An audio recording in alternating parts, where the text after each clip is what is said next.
Get water, plants भी सूख जाते हैं जब उन्हें वाटर नहीं मिलता है। The water in nature is maintain by water cycle और हाइड्रोलॉजिकल साइकिल। तो ये हाइड्रोलॉजिकल साइकिल और वाटर साइकिल के थ्रू हमारे नेचर में वाटर मेंटेन रहता है। Cycling of water in nature between living and non living component is called water cycle. तो ये जो वाटर की जो साइकिल है जो लिविंग और नॉन लिविंग कंपोनेंट्स के बीच में चलती है, इसे वाटर साइकिल कहा जाता है। नेक्स्ट आता है आपका air. All living organism require oxygen for respiration. Living organism को रेस्पायरेशन यानी सांस लेने के लिए ऑक्सीजन की जरूरत होती है। Without respiration they can not stay alive. बिना रेस्पायरेशन के वो जिंदा नहीं रह सकते। Air contain the life supporting oxygen. Air के अंदर लाइफ सपोर्ट के लिए ऑक्सीजन गैस होती है। Approx 21% of atmospheric air is oxygen. तकरीबन 21% जो एयर है वो ऑक्सीजन है। Oxygen is release by green plant during photosynthesis. Oxygen जो है वो प्लांट्स के द्वारा फोटोसिंथेसिस प्रोसेस से रिलीज की जाती है। Carbon dioxide which form 0.03% of air is used as raw material by plant for photosynthesis. Carbon dioxide जो हमारे एनवायरनमेंट में 0.03% है वो प्लांट्स के थ्रू फोटोसिंथेसिस प्रोसेस में यूज की जाती है। Through carbon dioxide is a poisonous gas. तो हम ये जानते हैं कि कार्बन डाइऑक्साइड एक जहरीली गैस है। It's presence in the air is necessary, लेकिन इसकी भी जरूरत एयर में बहुत जरूरी है। If the concentration of carbon dioxide in the atmosphere increasingly abnormally, अगर हमारे एनवायरनमेंट में एटमॉस्फेयर में कार्बन डाइऑक्साइड अनबैलेंस हो जाती है, it will lead to increase in temperature of the earth. तो हमारे अर्थ का टेम्परेचर बहुत ज्यादा बढ़ जाता है। This will result in melting of polar ice cap causing an increase in water level in the ocean world wide.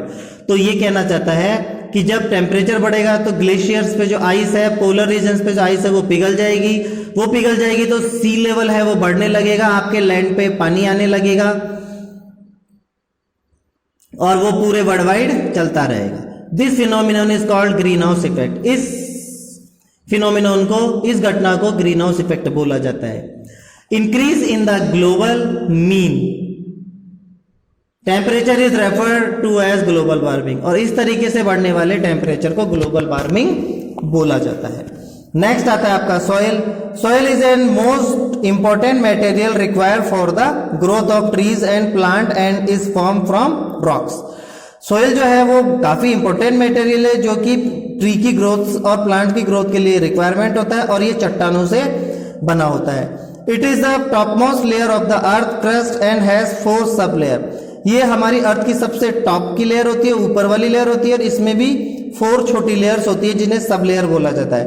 First आती है टॉप सॉइल, फिर सब सॉइल, फिर पेरेंट मटेरियल एंड फिर bed rock. Soil contains sand, silt, clay and gravel as well as organic matter called humus. हमारी soil के अंदर sand होती है, silt होती है, clay होती है, ये सब आपके soil के टाइप है, and gravel as well as organic matter called humus. और उसके अलावा कुछ impurities भी होती है जिसे humus बोला जाता है।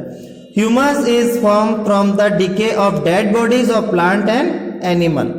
ये जो humus है वो dead bodies, चाहे वो plant की हो चाहे animal की, उनसे बनता है। एंड इम्प्रूव सॉइल फर्टिलिटी, और सॉइल की फर्टिलिटी को बढ़ाता है, उपजाऊपन को। Soil also contain small organism.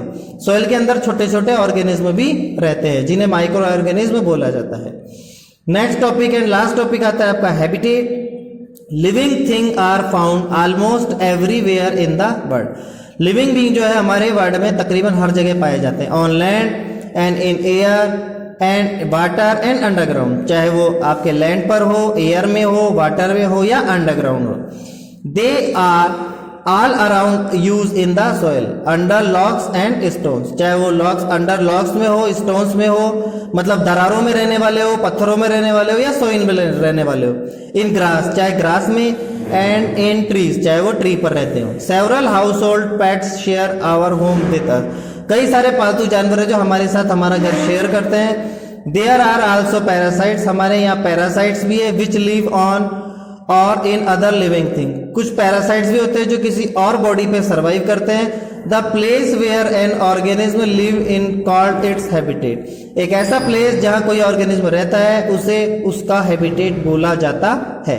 Every organism is suited और adapted to live in its particular habitat।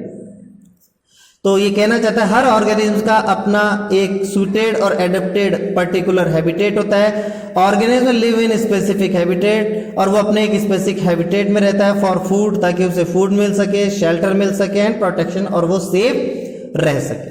तो ये आपका जो चैप्टर 7 था वो फिनिश हो चुका है। इसकी बुक एक्सरसाइज और जो क्वेश्चन आंसर है वो आपको व्हाट्सएप पे सेंड कर दिए जाएंगे।